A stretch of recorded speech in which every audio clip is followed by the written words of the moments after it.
स्वागत है दोस्तों आप सभी का सूजस बुलेटिन में। तो दोस्तों आज हम 31 दिसंबर की सूजस पढ़ेंगे और इस साल का अंतिम वीडियो रहेगा। कल से नववर्ष लग रहा है और सब बच्चों को नववर्ष की हार्दिक शुभकामनाएं।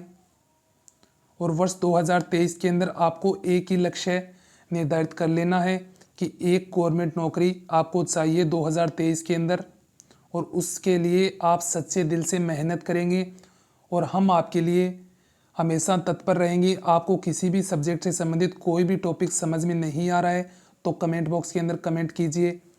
और वर्ष 2023 के अंदर आपको बेहतरीन से बेहतरीन कंटेंट राजस्थान और भारत से संबंधित जो भी होगा वो आपको उपलब्ध करवाया जाएगा। आपने हमारा इतना साथ दिया है तो हम आने वाली भर्ती परीक्षा के अंदर आपको संपूर्ण कोर्स एकदम निःशुल्क उपलब्ध करवाएंगे। ना ही कोई पेड कोर्स रहेगा ना ही कुछ और। तो रेट की तैयारी आपकी अच्छी चल रही होगी। रेट का संपूर्ण कोर्स है आपको निःशुल्क उपलब्ध करवाया जाएगा हमारे यूट्यूब चैनल पे। और ज़्यादा से ज़्यादा चैनल को सब्सक्राइब कीजिए। जिस दिन वीडियो डाले तो आपको तुरंत नोटिफिकेशन मिल जाए, इसके लिए आपको बेल आइकन को प्रेस कर देना है। तो आपने हमारे लिए मेहनत की है तो हम आपके लिए ज़रूर मेहनत करेंगे। बेहतरीन से बेहतरीन कंटेंट उपलब्ध करवाएगा। आपका यह मित्र आपको कभी निराश नहीं करेगा। बस इतनी रिक्वेस्ट है, ज़्यादा से ज़्यादा वीडियो को अपने मित्रों के साथ शेयर कीजिए। और आज की क्लास स्टार्ट करते हैं हमारे पहले पॉइंट के साथ। तो पन्ना दाई का पेनोरमा। तो आप सबको पता है पन्ना दाई कौन है। चित्तौड़गढ़ के अंदर अपने बेटे चंदन का बलिदान देकर छोटे से बालक उदय सिंह को बचाया था। तो इसका पेनोरमा बन रहा है। तो इसका पेनोरमा बनेगा कहाँ? जिस जगह की यह है वहाँ पे इसका पेनोरमा बनाया जाएगा। तो ये पै से पन्ना दाई और है कहाँ की? ये पै से पंडोली या पांडोली। तो 2022 के अंदर जो दो पेनोरमा की घोषणा और की गई थी उन पे भी हम साथ में चर्चा करेंगे। तो वीडियो के अंदर बने रहे और अंत तक वीडियो ज़रूर देखें आप। कि चित्तौड़गढ़ के पांडोली में पन्ना दाई का पेनोरमा बनेगा। तो कहाँ पे बनने जा रहा है? चित्तौड़गढ़ के पांडोली गांव के अंदर। मुख्यमंत्री अशोक गहलोत ने इस पेनोरमा के लिए 4 करोड़ रुपए की स्वीकृति प्रदान की है। कितने करोड़ रुपए? 4 करोड़ रुपए। और दूसरा पेनोरमा की बात करूं तो 2 जून 2022 को ज्येष्ठ शुक्ल तृतीया को महाराणा प्रताप की जयंती आती है। उसी दिन अवसर पर मुख्यमंत्री अशोक गहलोत ने घोषणा कर दी थी कि महाराणा प्रताप का पेनोरमा बनेगा। और बनेगा कहाँ पे? सावंड के अंदर। और इसके लिए कितने करोड़ रुपए खर्च किए जाएंगे? 5 करोड़ रुपए। और तीसरा पेनोरमा है मुख्यमंत्री अशोक गहलोत ने भीलवाड़ा जिले में शाहपुर में पेनोरमा निर्माण के लिए 4 करोड़ रुपए प्रस्तावित किए हैं। तो किसका पेनोरमा? ये केसरी सिंह बारठ का। ये नाम नहीं लिखा है, आप लिख लेना, केसरी सिंह बारठ का।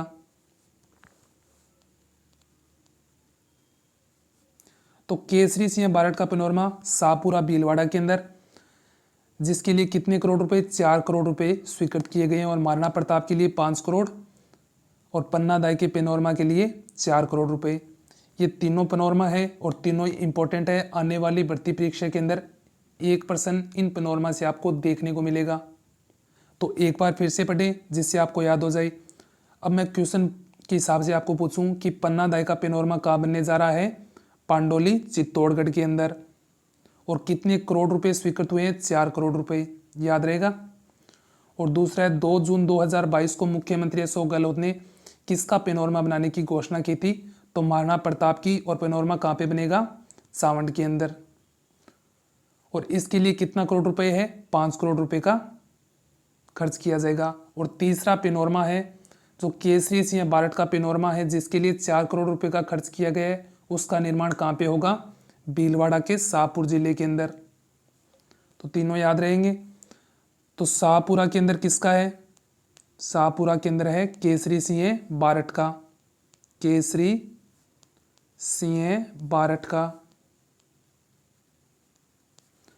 और सावंड के अंदर किसका है?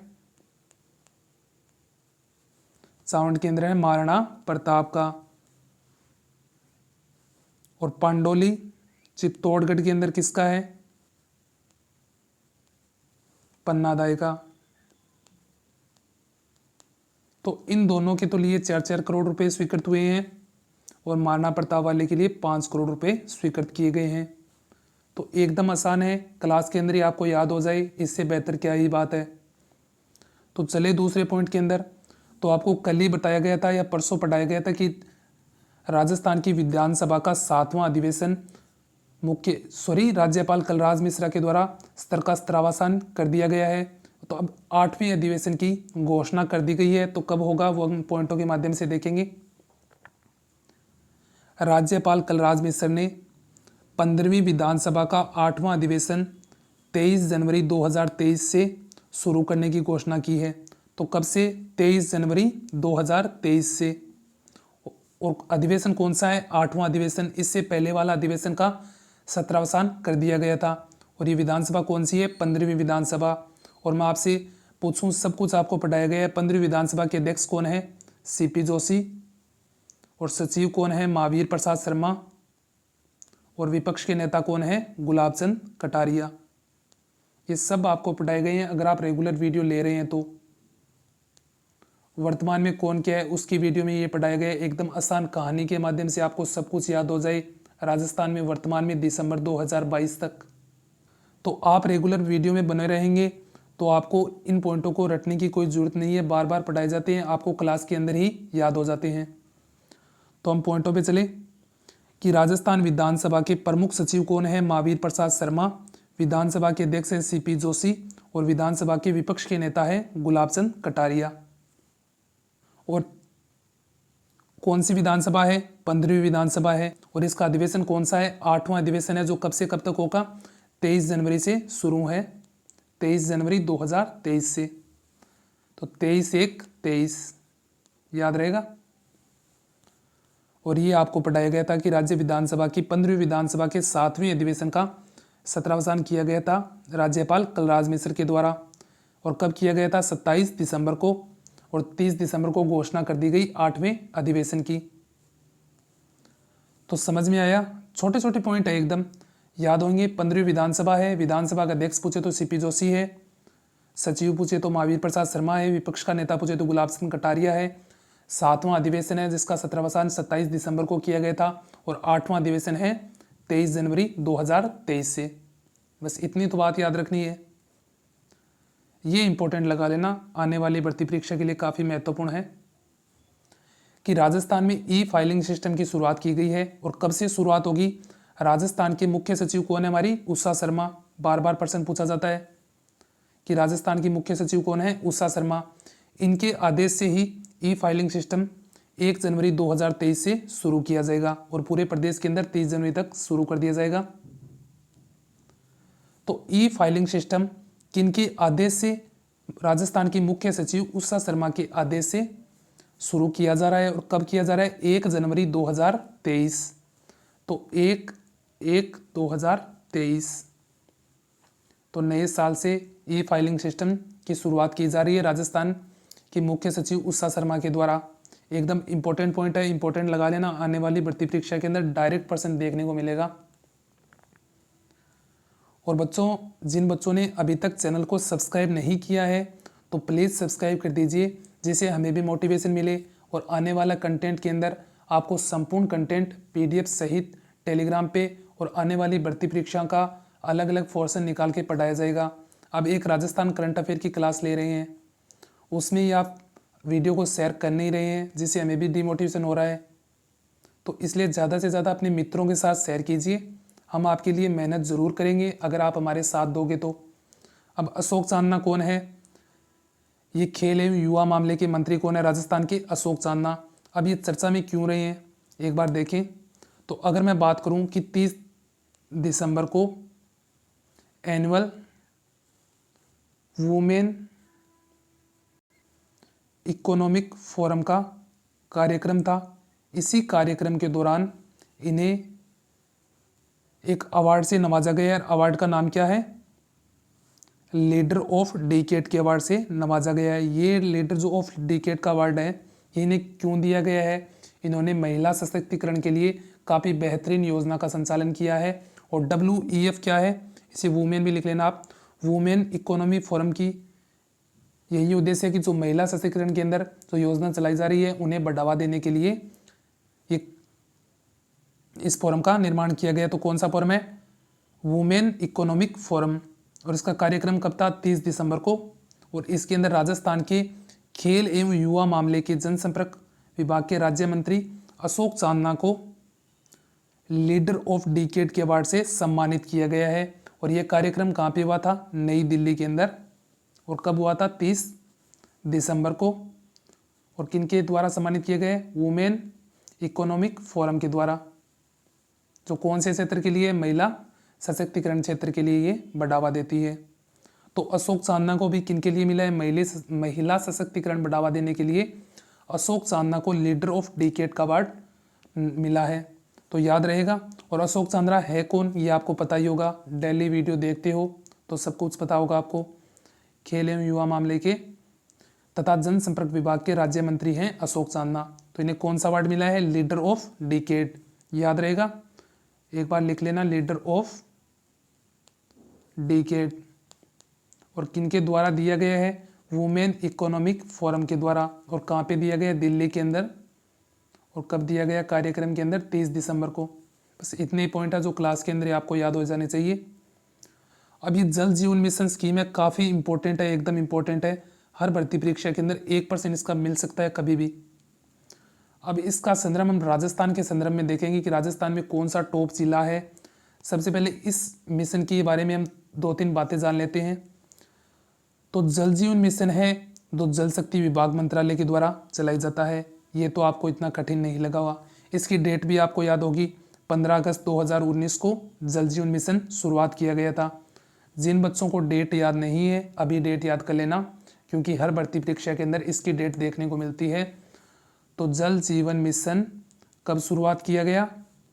15 अगस्त 2019 को। इसकी डेट इंपॉर्टेंट है, याद रख लेना आप। अब बात करूं इसके उद्देश्य की, तो उद्देश्य आप सबको पता है कि सभी राज्य के ग्रामीण क्षेत्रों के अंदर पानी की सुविधा उपलब्ध करवाना इसका मुख्य उद्देश्य है। जल जीवन मिशन, जिसे हम जेजीएम भी बोलते हैं, के माध्यम से राज्य के जिन इलाकों में पानी की सुविधा नहीं है वहां पानी पहुंचाया जाएगा। कि जिन क्षेत्रों के अंदर पानी उपलब्ध नहीं हो रहा है तो जल जीवन मिशन के तहत उन क्षेत्रों के अंदर पानी की पर्याप्त मात्रा उपलब्ध करवाई जाएगी।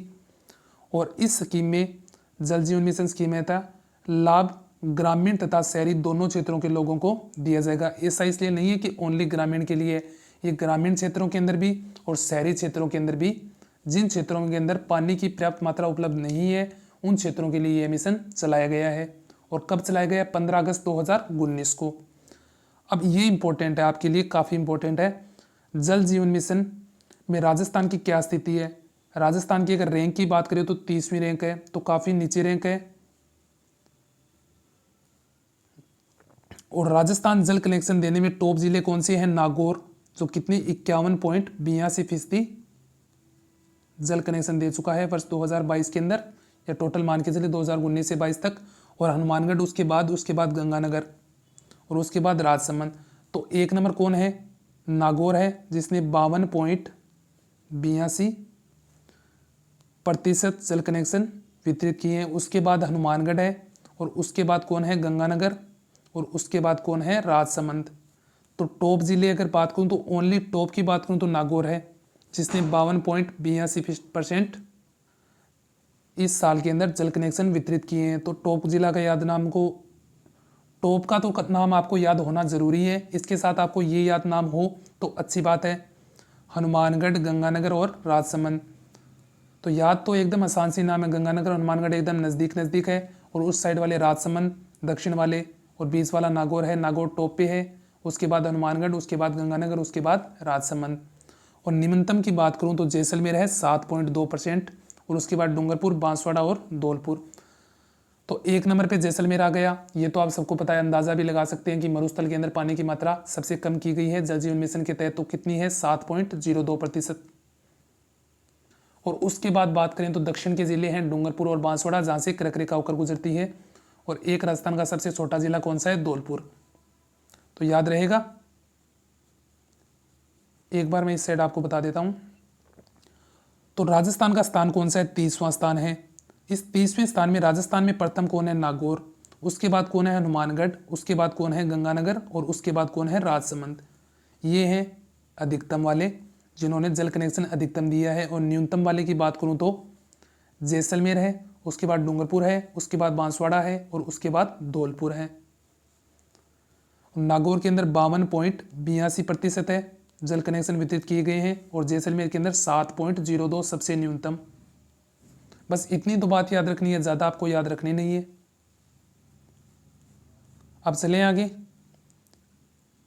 इसका क्वेश्चन बन सकता है अगर पेपर बनाने वाले ने इस पर ध्यान दिया तो, क्योंकि अच्छा क्वेश्चन है। काफ़ी लोग इसके अंदर कंफ्यूज भी हो सकते हैं। तो एक बार हम देखें कि इबारत महफिल, तो सबसे पहले आपको पता होना चाहिए इबारत महफिल है क्या। यह एक पुस्तक है।